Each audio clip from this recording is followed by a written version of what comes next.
Bíblias no livro de Atos dos Apóstolos, capítulo de número 28. Atos dos Apóstolos, capítulo de número 28. Enquanto vocês procuram, eu quero bendizer ao Senhor por fazer essa oportunidade de estar mais uma vez com os irmãos para juntos congratularmos ao Senhor e dizer a Deus pela vida do nosso pastor Robson, por canal de bênção para estarmos aqui hoje. Deus continue abençoando e com o corpo de obreiros, a todos os irmãos. Como eu já sou da casa, não precisa muita formalidade. Antes de fazer a leitura, eu quero agradecer a todos vós que têm orado por minha vida. A semana retrasada, a verdade é que hoje não era para mim estar aqui. A semana retrasada, quase eu sofri um acidente na Brasil. Se não me matasse, ia me deixar pelo menos aleijado. É sério. E o empilhador foi para pegar 2 corredores de caixa box, o irmão que eu já fui lá, sabe como é que é. Ele vai pelo menos com 5 caixotes de cama box. E quando ele suspendeu, eu estava passando embaixo, o Espírito Santo me alertou para mim tomar cuidado desde o momento em que eu me levantei. E quando eu ouvi a voz do Espírito Santo, eu só saí, só foi o tempo de eu sair, irmão. Quando ele suspendeu, que ele virou, eu saí. Quando eu saí, as 2 fileiras de cama box caíram todas no lugar, em cima da paleteira. Então isso é livramento para a glória de Deus.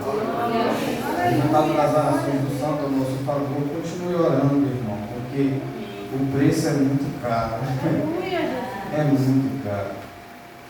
Mas vamos ao que interessa, amém? Atos, capítulo de número 28, Deus tem uma palavra para a nossa vida. Quem achou diz amém. Amém. Vamos ler somente 3 versículos. Atos dos Apóstolos, capítulo de número 28, seus versículos de número 1, 2 e 3. Meu filho, deixa Jesus te usar.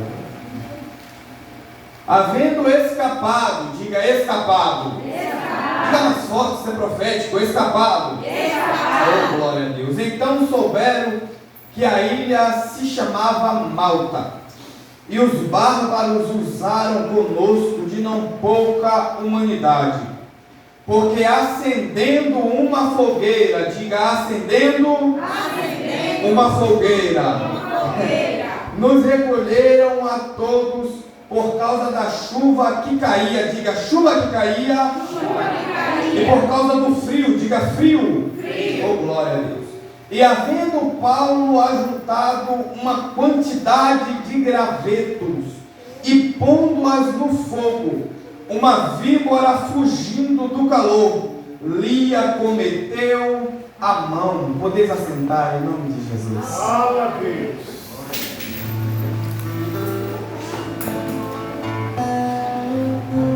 O apóstolo Paulo foi o homem que mais, talvez, no livro de Atos, que abriu igrejas para si. O livro de Atos dos Apóstolos, ou Atos do Espírito Santo, como o pastor Eliseu Rodrigues gosta de falar, é um livro que fala sobre poder, manifestação, testemunho a respeito da pessoa de Cristo Jesus. É interessante notar que o autor, denominado de Lucas, Dr. Lucas, ele dá início ao livro de Atos. E é interessante notar que eu estive estudando hoje, e isso nunca me veio à mente, é que ele chama de Atos dos Apóstolos.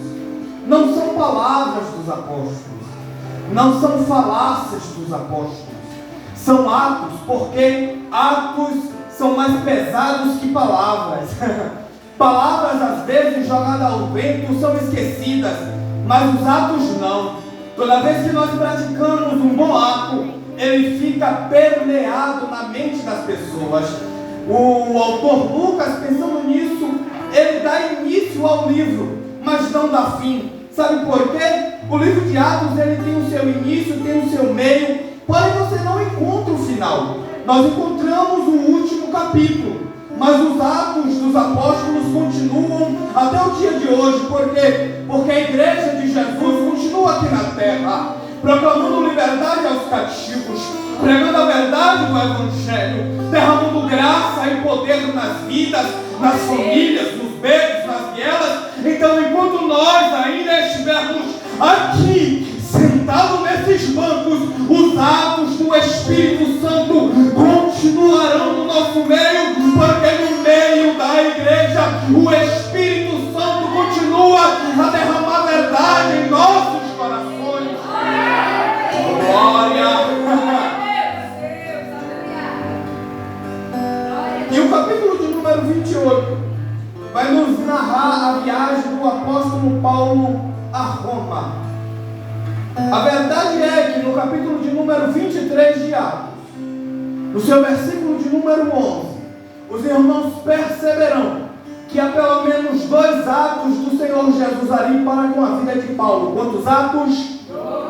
O apóstolo Paulo tinha acabado de ser preso, passado pelo sinédrio judaico, aonde os doutores da lei e o sumo sacerdote iriam julgar a sua causa, porque todos os judeus entendidos da lei queriam matar a Paulo. Paulo estava desesperançoso e com muito receio de passar por aquele crivo. Mas no versículo de número 8, Deus não envia um anjo, o próprio Senhor Jesus desce até Paulo e diz: tem bom ânimo, Paulo, porque você não vai parar aqui. Você tem que testemunhar a meu respeito em Roma. O que Jesus estava fazendo era prometendo que Paulo não pararia ali, e segundo, que faria ele chegar, nem que fosse preso, mas ele continuaria a proclamar a liberdade lá em Roma. Jesus Cristo, ele mostra a promessa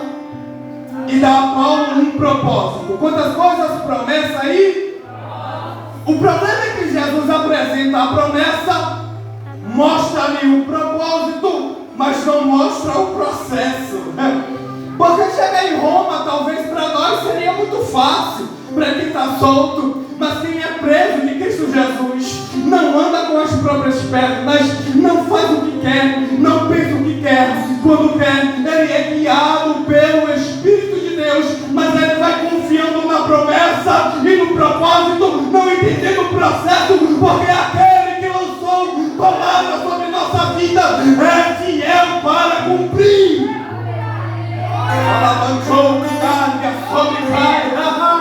E mais um ano se inicia, irmãos. E olha nós aqui, porque muita gente não entende as promessas de Deus em nossa vida e nem entende o propósito. Nós olhamos o processo e dizemos: Jesus, o barco vai quebrar, eu vou afundar, eu não suporto. Mas aquele que prometeu, ele não mente. Eita Jesus, eu estou sentindo graça, oh glória. Então Jesus lhe apresenta uma promessa e um propósito, mas não mostra a Paulo o processo.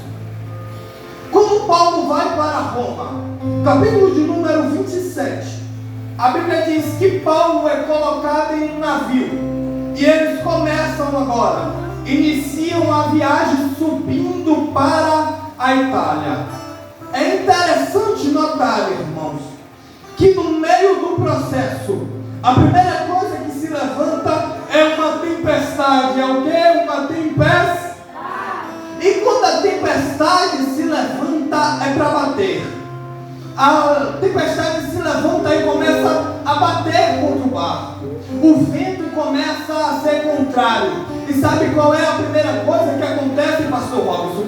Paulo se levanta no meio do barco e dá conselho dizendo: irmãos, percebo que esta viagem, oh glória a Deus, vai ser muito prejudicial, tanto para o barco como para nossas vidas. Mas sabe o que a Bíblia revela no versículo de número 9 do capítulo 27?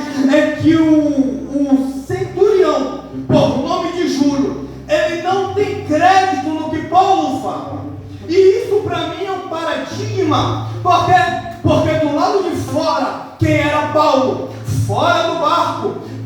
era respeitado, conceituado, todo mundo queria se sentar para ouvir Paulo pregar, mas dentro do barco, meu Deus, Paulo não tem respaldo nenhum. Paulo se levanta dando um conselho, o centurião olha para ele e diz: não, eu prefiro confiar no capitão, oh glória, e no timeiro. O que é que isso diz, irmão Adelson? É que muitas vezes, oh glória, nós somos respeitados lá fora, nós somos bem vistos lá fora, nós somos considerados lá fora, mas dentro da nossa casa, da nossa família, do nosso trabalho, do seio onde andamos, nós não somos respeitados, nossa palavra não tem vez. Mas uma coisa é certa, irmão, muita gente só vai ficar vivo dentro daquele barco por causa de um Paulo que está ali dentro, porque se não fosse Paulo, todos morreriam. Eita, meu Pai! Primeira coisa que eu aprendo é que eu posso ser respeitado lá fora e não ser respeitado dentro do meu seio familiar. João, capítulo de número 7, vai nos mostrar que estava chegando a festa dos tabernáculos, porque o próprio Senhor Jesus experimentou isso na pele. Quando a festa dos tabernáculos se aproxima, a Bíblia diz que os irmãos de Jesus vão até ele e diz: sobe para a festa e te faz conhecido, porque não há homem que se queira se fazer famoso e fique em oculto. Jesus olha para os irmãos e diz: não entenderam o propósito. Eu não quero ser famoso, eu quero ganhar almas para o reino. Jesus não sobe quando ele é descreditado, mas quando o Espírito Santo o impulsiona a subir para a festa, ele sobe. Ninguém viu como ele subiu, ninguém viu a que hora, só viu ele no meio do povo dizendo: aquele que tem sede, venha até mim e beba de graça da água da vida. Porque a nossa intenção não é sermos famosos, não é ficarmos conhecidos no mundo, mas é sermos conhecidos no reino de Deus. Eu vejo muita gente hoje bem conceituado, tem respaldo em nosso meio, mas não tem vida nenhuma com Deus, não tem bons testemunhos, vira e mexe é um escândalo. E eu já fui um dos tais, mas no dia que eu provei dessa água, eu disse: eu não quero mais ser igual, Senhor. Como a canção que Deus cantou no início, que eu diminua e que o Senhor cresça. Por quê? Porque o que deve crescer em nosso meio é o reino de Deus. Mateus capítulo de número 12 vai nos mostrar mais uma vez, seus versículos de número 46 a seguir, que Jesus não era entendido no seu ambiente natural, porque Jesus estava pregando.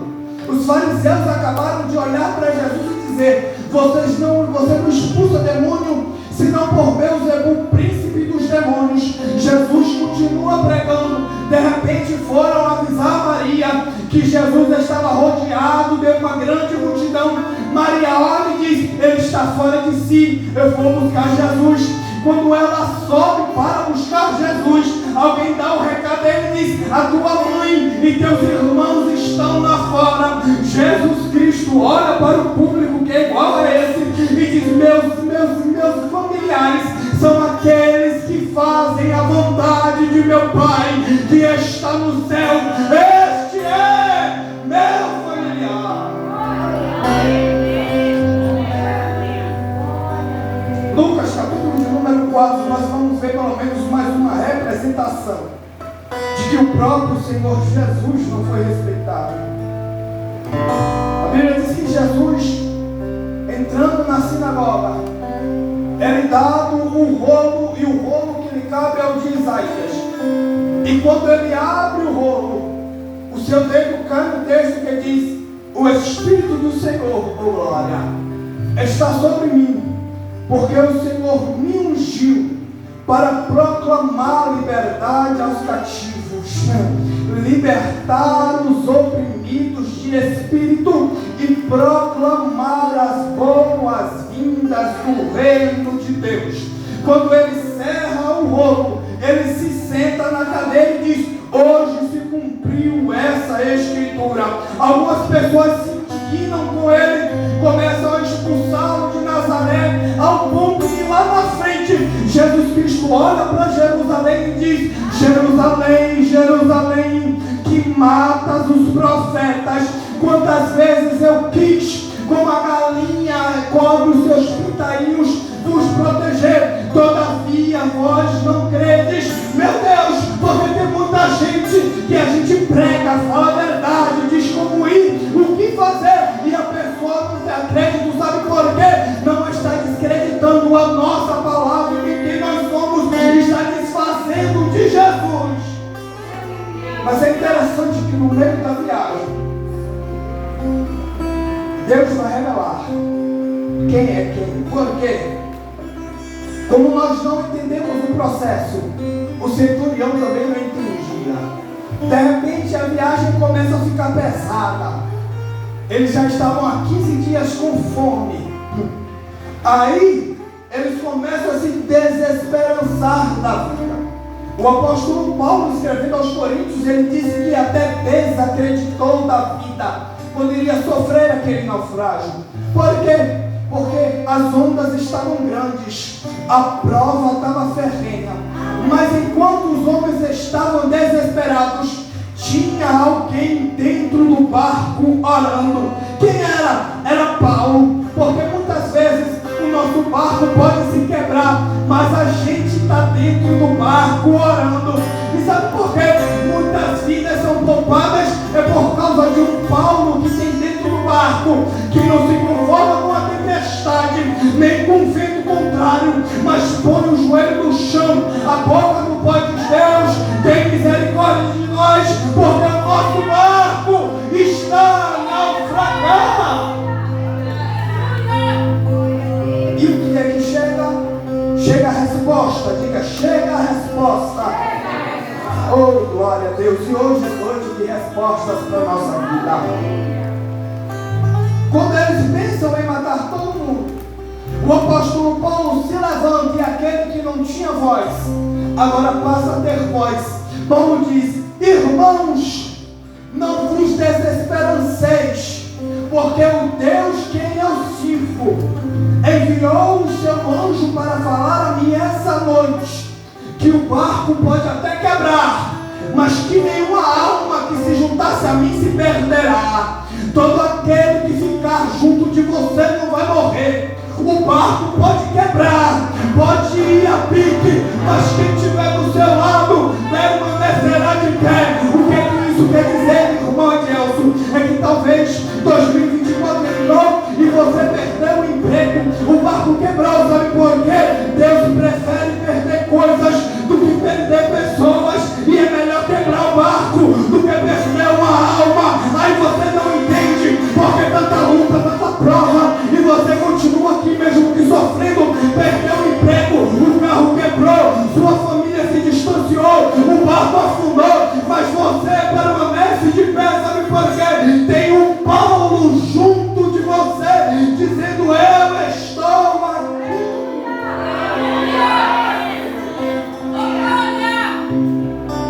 Deus prefere perder coisas, Deus prefere perder o quê? Do que perder pessoas.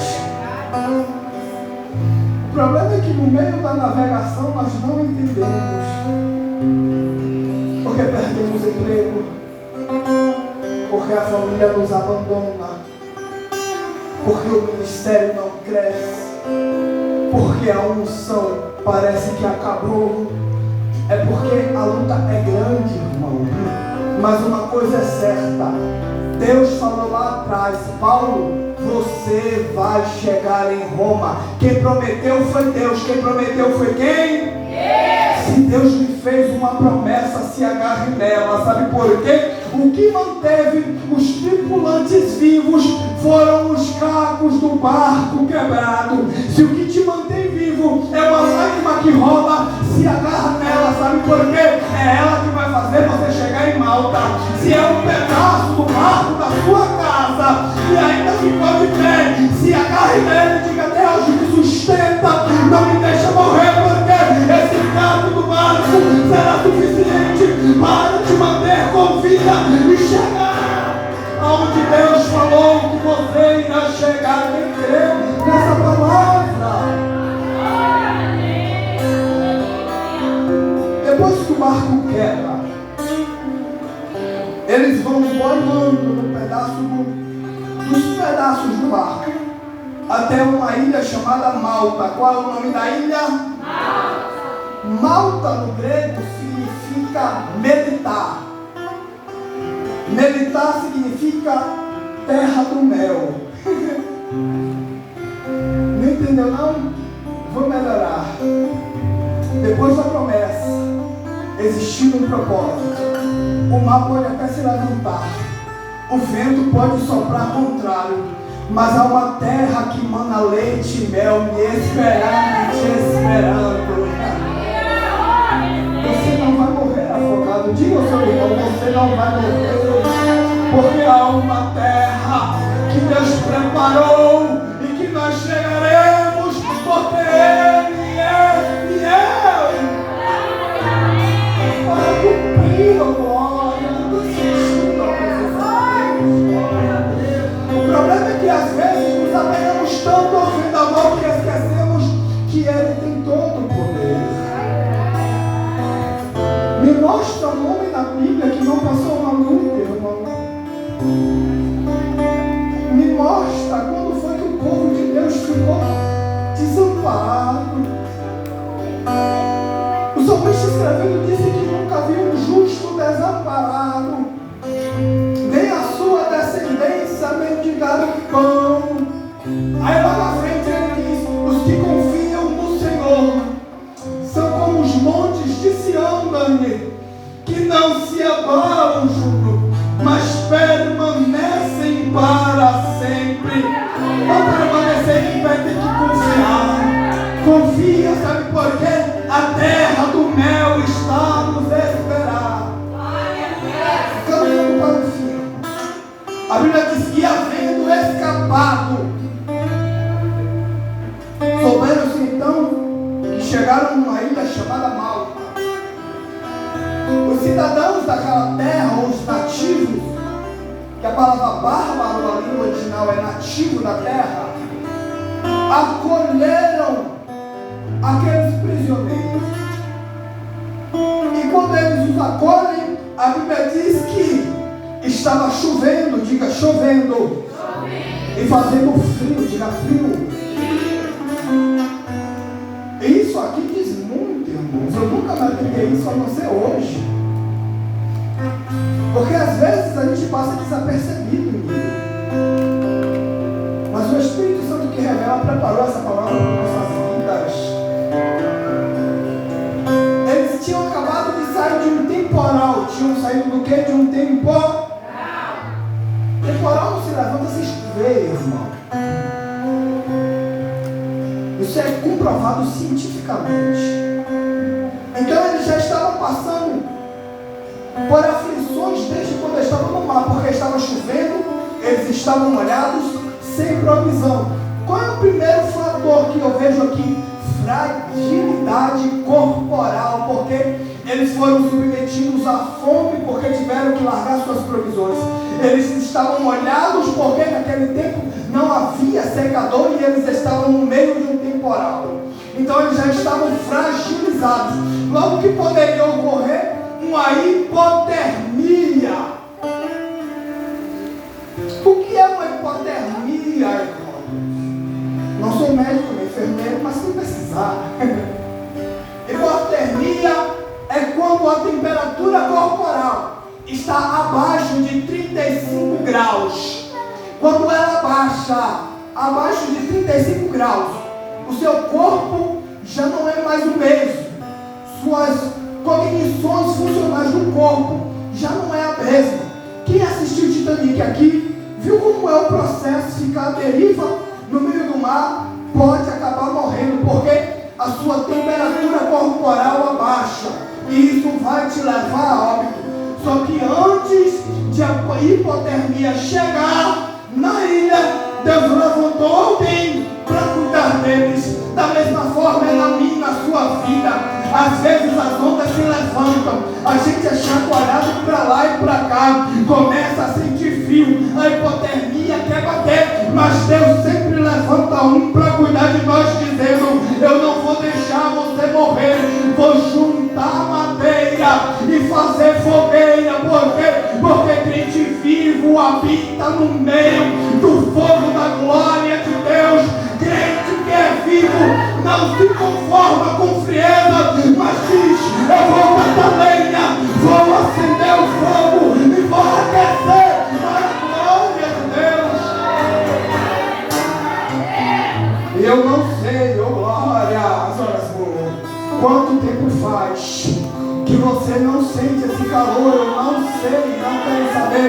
Uma coisa é certa, aqui é como se fosse a Ilha Malta, e nessa noite o Espírito Santo acendeu uma fogueira para mim e para a sua vida, de um fogo que nunca mais se apagará, porque a Bíblia diz que o fogo arderá continuamente sobre o altar e não se apagará, e aquele e aquela que tomar posse sairá daqui caloroso, cheio, quente da glória de Deus.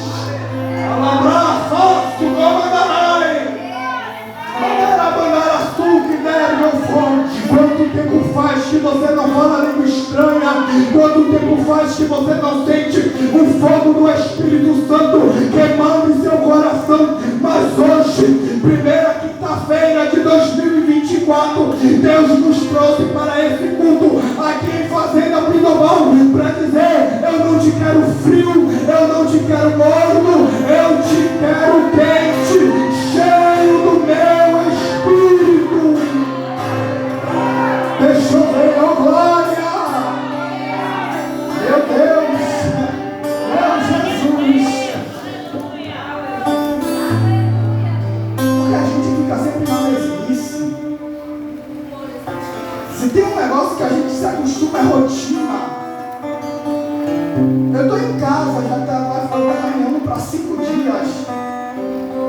E é um negócio ruim é ficar em casa parado, irmão.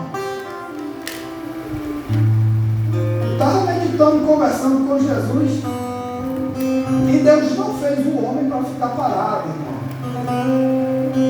Deus não fez o homem para ficar parado. Está entendendo esse negócio de Jesus?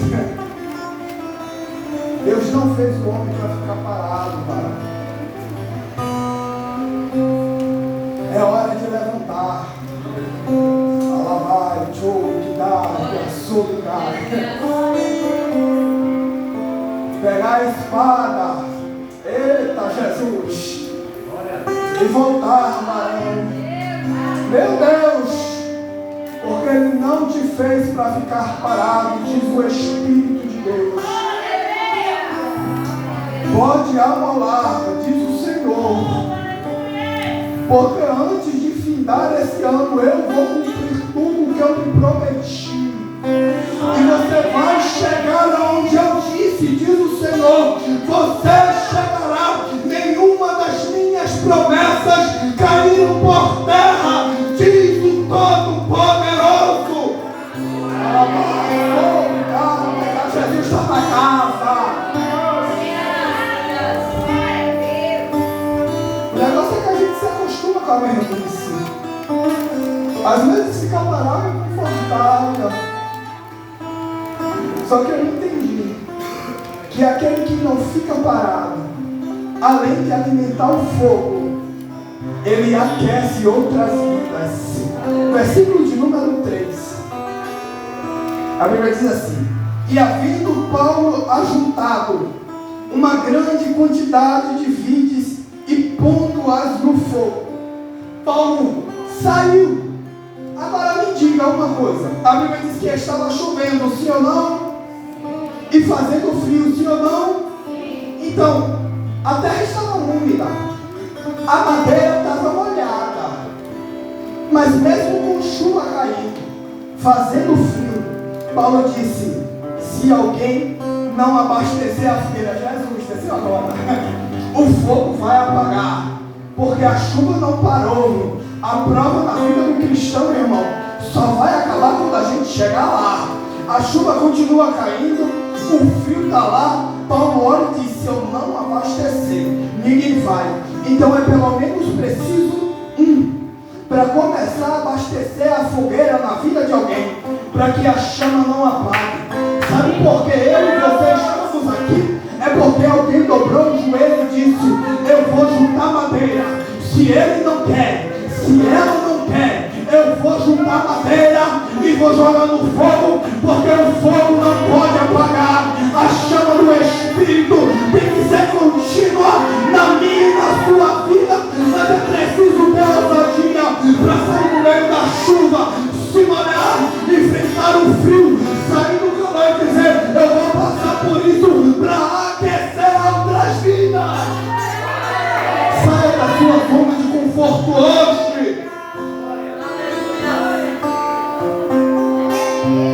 Qual é a diferença, irmão Angel, entre ir atrás de madeira e se aquecer? Eu sempre gosto de usar essas tipologias que o Espírito Santo me dá. Se nós sentirmos frio, qual é a primeira reação? Vou me agasalhar? Porque quem está sentindo frio sou? Isso é natural. Já diz o ditado: quem tem suador é que gema. Só que o texto me mostra empatia na vida de Paulo. Porque ele poderia, Jesus, o negócio aqui está estreitando, né? Ele poderia, Raul, dizer assim: estou no calor, quando a fogueira apagar, vai ficar todo mundo na pior. Só que Paulo entendia uma coisa que nós ignoramos: o que? É que Deus só precisa de um que se bote na brecha e diga: Senhor, se é necessário eu enfrentar frio, chuva, para ir atrás de madeira, para aquecer outras vidas, eis-me aqui, envia-me a mim. Porque o cristão não pensa em si, o cristão pensa no outro. Porque a base do Evangelho, primeiro, perguntaram a Jesus: qual é o grande e maior mandamento? Jesus Cristo disse: ame ao Senhor com todo o teu coração, com todo o teu entendimento e com todas as suas forças, e ame ao teu próximo. Ame a quem? O teu como a ti mesmo. Desses dois se mantém todos os 613 mandamentos. O problema é que se eu estou quente e o outro está com frio, para mim tanto faz, porque eu me mantenho aquecido. Só que quem tem presença, quem tem graça, quem tem o Espírito Santo, ele diz: Jesus, o fogo vai apagar, e se eu não abastecer, ninguém vai. Então eu me disponho a ir quando ninguém quer ir. Jesus vai doer, mas vai sarar. Eu vou quando todo mundo diz não vai. Sabe o que é colocar lenha na fogueira, irmão? É você continuar quando todo mundo está parado. É você prosseguir quando todo mundo diz não tem jeito. É você continuar quando todo mundo diz: para, acabou, não tem mais solução. Porque nós confiamos naquele que faz o impossível na vida.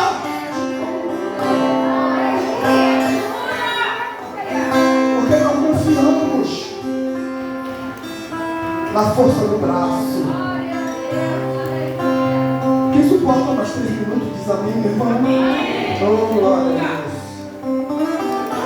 Então o que eu devo fazer, irmão? Primeiro, não se conforme. Primeiro, não se conforme. Epístola de Paulo aos Romanos, capítulo de número 12, todo mundo conhece de qual é Santiago. E não vos conformeis com esse mundo, mas transformai-vos pela renovação da vossa mente.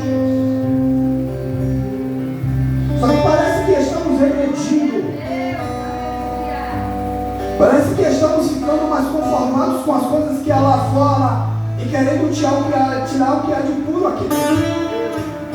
A Bíblia diz que as más conversações corrompem os bons costumes.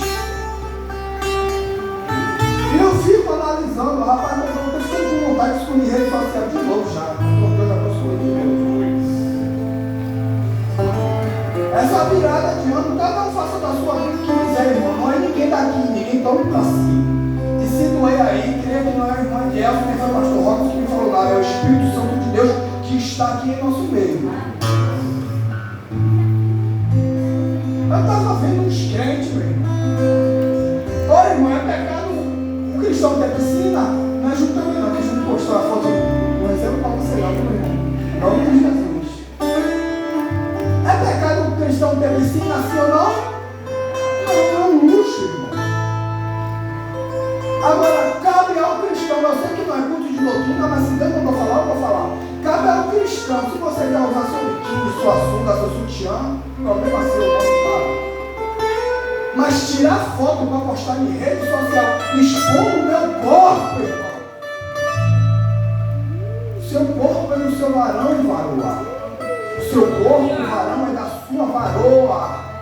Aí sabe por que Jesus vai morrer mais maçará? Muita prova chega na nossa vida é porque a gente está se habituando a maus costumes, irmão.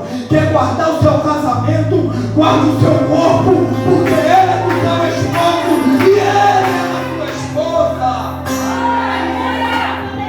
Aí depois está lá, a gente dando em cima. Ai, mas Jesus é a pombagira coisa nenhuma, meu irmão.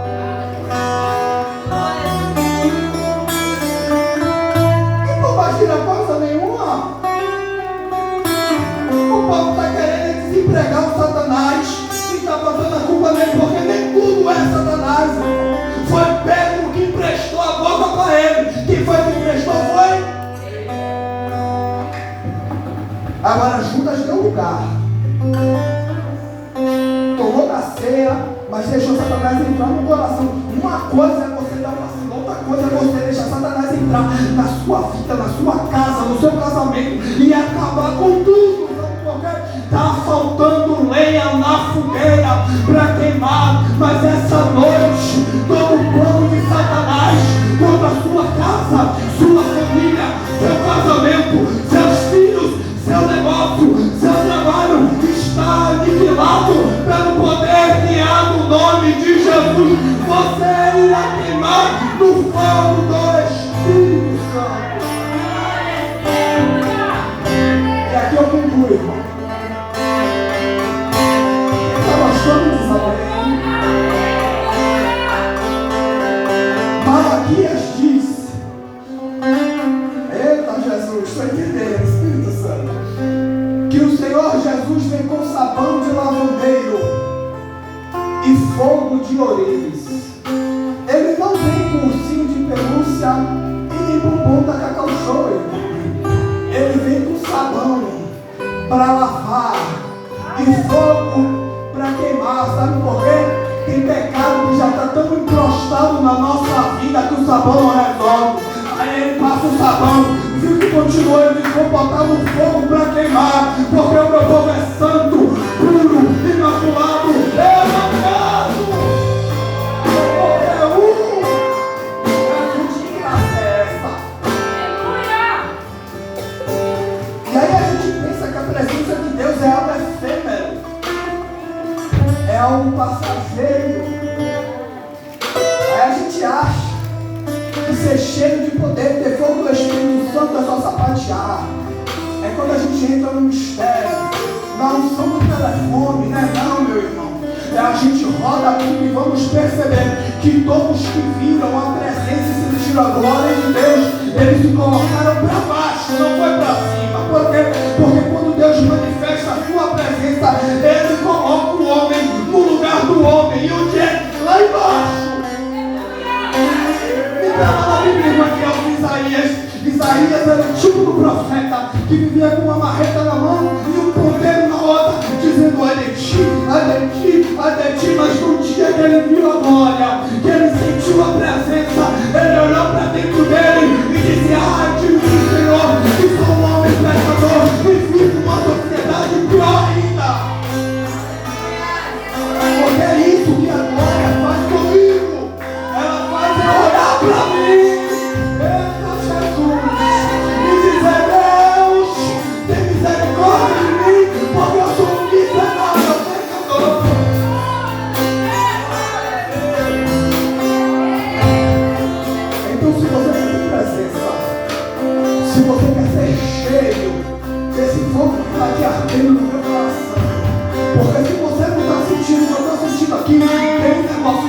falando com você, mas essa noite é noite de conserto, porque o doutor Jesus está no nosso meio, dizendo: eu estou botando todas as coisas no lugar, porque eu não te quero por deixar, é dia de mudança.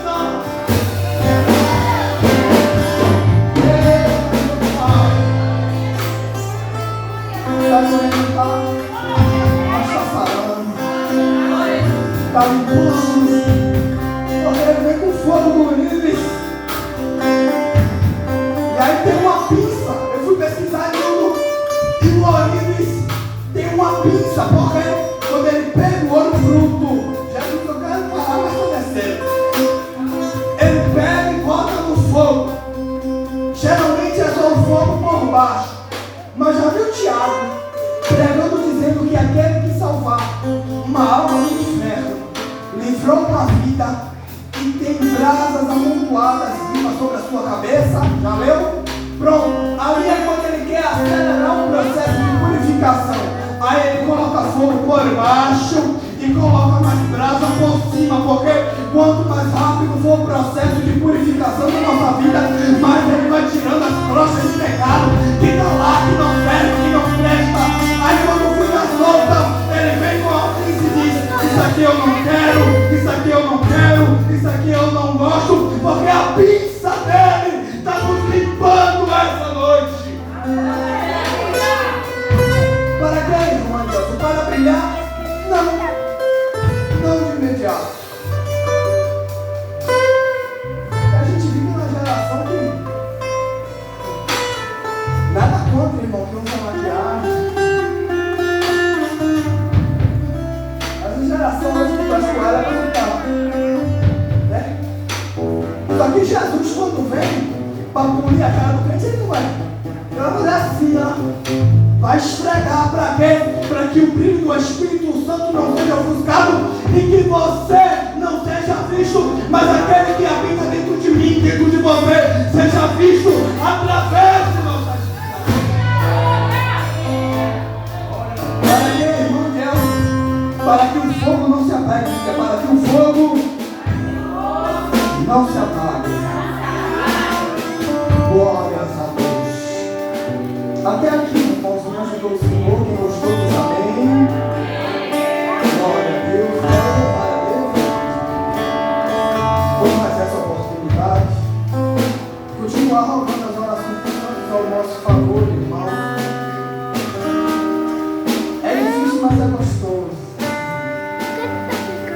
Porque quanto mais eu olho para o passado, e a cada passo que eu dou adiante, eu percebo que está reservado para nós, não é para